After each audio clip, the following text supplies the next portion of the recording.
बंधु माने वर्ष 2025 टी एपरी एक वर्ष अटे जो वर्ष रे शनिदेव निजर महापरिवर्तन करने को जाउछंती।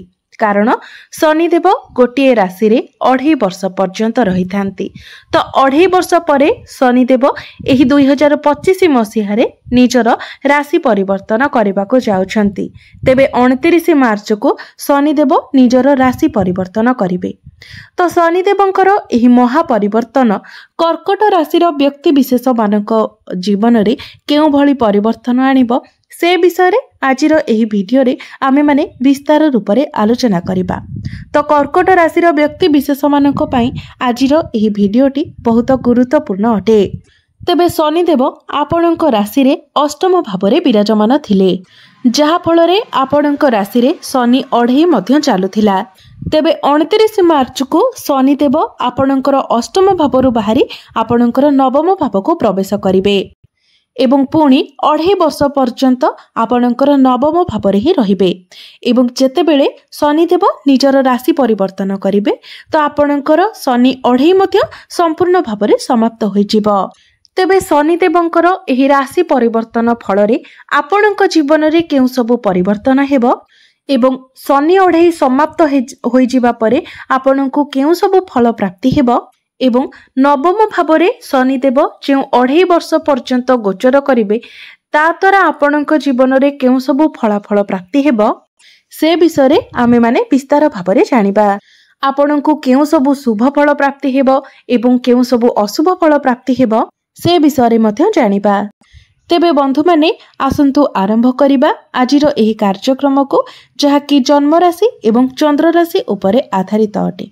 तेबे वीडियोटी रे आगो को बढ़िबा पूर्वरु जदि आपणकर मध्य कर्कट राशि होइथाय तेबे वीडियोटी को लाइक करी चैनल टी को सब्सक्राइब करि देबे एवं कमेंट बॉक्स रे भक्ति एवं श्रद्धार सहित जय शनिदेव निश्चय लिखिबे। तो बंधु माने आपणकर हेउची कर्कट राशि, जहा कि 12 गोटी राशि चक्र मध्यरु चतुर्थ राशि अटे एवं आपणक राशि ठारू नवम भाव रे शनिदेव गोचर करिवे। तेबे शनिदेव जेतेबेले आपणकर नवम भाव रे गोचर करिवे तो शनिकर दृष्टि आपणकर एकादश, आपणकर तृतीय एवं षष्ठ भाव उपरे रहिबो। तेबे नवम भावटी होइथाय हमर भाग्यर भाव। या सहित नवम भावटी मध्य होइथाय धर्मर भाव एवं पितांकर भाव। तेबे शनिदेव जेपर्यंत आपणकर अष्टम भाव रे रहुछंती तो आपण 4 पाद आगको बढ़िबा बेले 6 पाद पछकु घुंची आसीबे। केउठारे ना केउठारे प्रत्येक कार्य रे आपणको विलंब हेउछि। एहा सहित स्वास्थ्य जनित समस्या मध्य देखा देउछि। विशेष करी आपणकर डेंटल इश्यू एवं गला जनित समस्या मध्य देखा देउछि। इन्फेक्शन, एलर्जी एभली किछि स्किन रिलेटेड प्रॉब्लम मध्य आपणकर देखा देउछि। किंबा शोल्डर पेन, बैक पेन भली जॉइंट पेन समस्या मध्य आपणकर देखा देउथिबो। एहा व्यतीत कोनोसी कार्य रे मध्य आपणकर मन लागु नथिबो एवं जदि आपण किछि करूछंती तो संगे संगे आपण थकी पडुथिबे। आपणक मन को आइडिया तो बहुत किछि आसुची किंतु ताकू आपण किपरि कार्यकारी करिवे से विषय रे आपण जानि पारु नाहंती।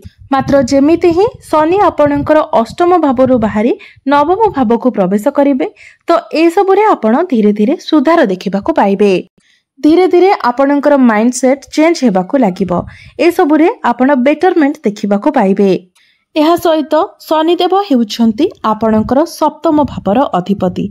तो आपणकर वैवाहिक जीवन रे मध्य अनेक प्रकारर समस्या देखा देउथिला, कारण शनिदेव आपणकर सप्तम भावर अधिपति होई आपणकर अष्टम भावरे गोचर करुथिले। जेबे भी आपणकर सप्तम भावर अधिपति अष्टम भावरे गोचर करिथांती तो एहा द्वारा आपणकर वैवाहिक जीवन रे अनेक प्रकारर समस्या देखा देइथाय किंबा आपणकर जीवन साथींकर स्वास्थ्य रे मध्य समस्या देखा देइथाय। तेबे शनिदेव आपणकर नवम भाव रे गोचर करिबा फल रे ए सब समस्या मध्य धीरे धीरे दूर होइजिबो। आपणकर वैवाहिक जीवन सुखमय रहिबो। एहा सहित आपणकर लाइफ पार्टनर कर कैरियर रे मध्य ग्रोथ आसीबो। एहा सहित आपणक कैरियर रे मध्य ग्रोथ आसीबो।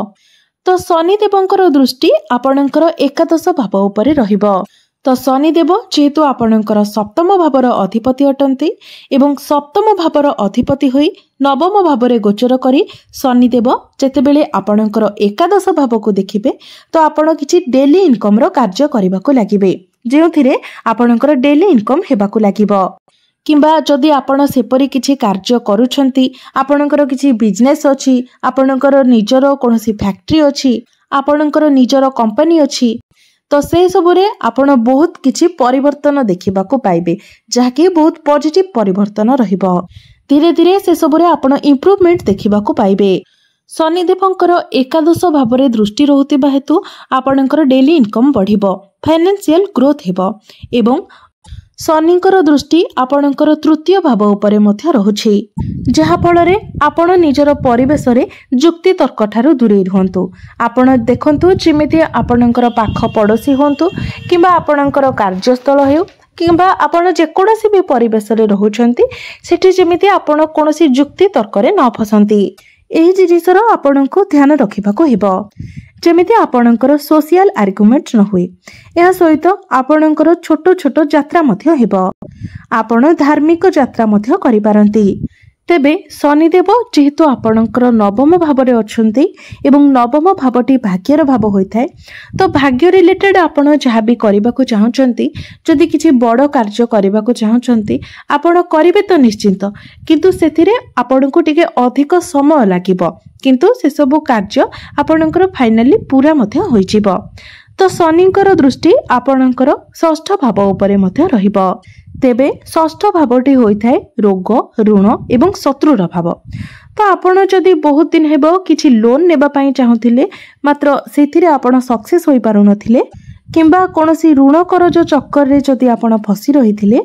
कोनोसी कोर्ट कचेरी मामला रे आपण फसी रहिथिले तो सेथिरु मध्य धीरे धीरे आपण बाहर को आसीबे तेबे एबे आपण किछि लोन नै पारंती ताहा आपणकर प्रॉपर्टी को नै कि हेउ किंबा पर्सनाली हेउ आपण किछि लोन करि पारंती एहा व्यतीत कार्य क्षेत्र रे आपणक विरुद्ध रे पॉलिटिक्स हेबो एवं शत्रु हंता जोग बनुछि तो पॉलिटिक्स हेले मध्य शत्रु माने आपणकर कोनोसी क्षति करि परिबे नाही तेनु सेथि प्रति आपण ध्यान दियंतु नाही एवं केवल निजर कर्म उपरे आपण फोकस करंतु तेबे आपण जेते पारिबे सब प्रकार रो पॉलिटिक्स थारु दूरे रहंतु बंधु माने क्यारियर रे आपणकर ग्रोथ हेबो आपणकर कार्य क्षेत्र रे किछि परिवर्तन मध्य हेबो एवं आपणकर धन रोजगार करिवार अनेक स्रोत मध्य खोली जिवो एहा सहित जदि आपण ट्रैवलिंग रो कार्य करूछंती इंपोर्ट एक्सपोर्ट रो कार्य करूछंती ऑनलाइन रो काम करूछंती मार्केटिंग रो काम करूछंती किंबा आपण इंजीनियर अछंती तो ए सब क्षेत्र रे आपण किछि ना किछि परिवर्तन देखिबाको पाइबे एवं जो माने वर्कर अछंती सेमाननको पाई मध्य समय बहुत भलो रहिबो एहा व्यतीत आपणकर शनि अढ़ई मध्यरे जदि आपण कोनोसी कार्य करबाको चाहुतिले किंतु सेही कार्य रे आपण आगो को बढ़ी पारु नथिले आपणको ऊपर बहुत प्रेशर रहुथिला आपणकर कार्य अटकी जाउथिला आपण काहाकू टंका देइथिले किंतु सेही टंका आपणको फेरस्त मिली पारु नथिला किंबा आपणकर कोनोसी कार्य पेंडिंग थिला एवं आपण चाहुतिले जे आपणकर सेही कार्यटी कंप्लीट होई जाऊ आपणको सेथिरे सक्सेस मिलु ता गवर्नमेंट रिलेटेड हेउ किंबा प्राइवेट हेउ आपण चाहुतिले जे सेही कार्य रे आपणको सक्सेस मिली जाऊ तो शनिकर एही अढ़ई समाप्त हेबा परे धीरे धीरे से सब पाई आपणको रास्ता मिली जिवो समस्त प्रकार डिप्रेशन रो आपण धीरे धीरे बाहरी आसीबे तेबे वर्तमान मध्य शनि आपणकर भाग्य भाବରେ अछंती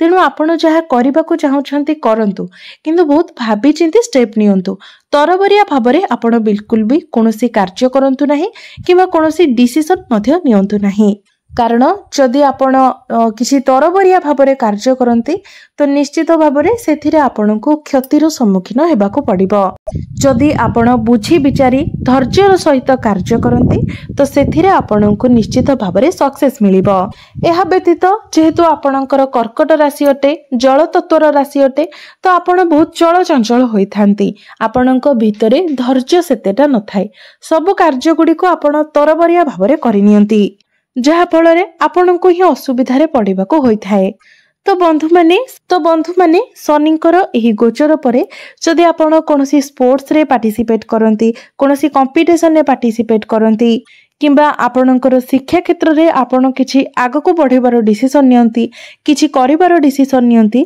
तो आपणक पई बहुत भलो रहिबो। आपण जदि किछि हायर एजुकेशन करिबा पई चाहुचंती तेबे ता पई मध्ये समय आपणको साथ देबो। तो जो माने विद्यार्थी अछंती एवं आपण आपणकर शिक्षा क्षेत्र रे किछि करिबा को चाहुचंती आपणक पई समय बहुत भलो रहिबो। तो बंधु माने एबे आसंतु जानि नेबा किछि प्रतिकार विषय रे, जे प्रतिकार गुडिक करिबा द्वारा जहा किछि अशुभत्व रहुछि से सब खंडन होई परिबो एवं आपणको अधिक शुभत्व प्राप्ति होई परिबो। सेति पई प्रत्येक दिन आपण हनुमान चालीसार पाठ करंतु। प्रत्येक दिन आपण चंद्रमांकर बीज मंत्र मध्य 108 थर जप करंतु एवं प्रत्येक दिन सकाळु आपण ओम नमः शिवाय मंत्र मध्य 108 थर जप करंतु। एहा व्यतीत आपण प्रत्येक दिन गायत्री मंत्र मध्य 108 थर जप करंतु। निश्चित भावरे आपणको अधिक शुभत्व प्राप्ति हेबो, आपणकर भाग्य रे परिवर्तन आसीबो। तेबे बंधु माने आपणकर जीवन मंगलमय हेउ, एहा ही ईश्वरंक निकटरे मोर प्रार्थना। धन्यवाद।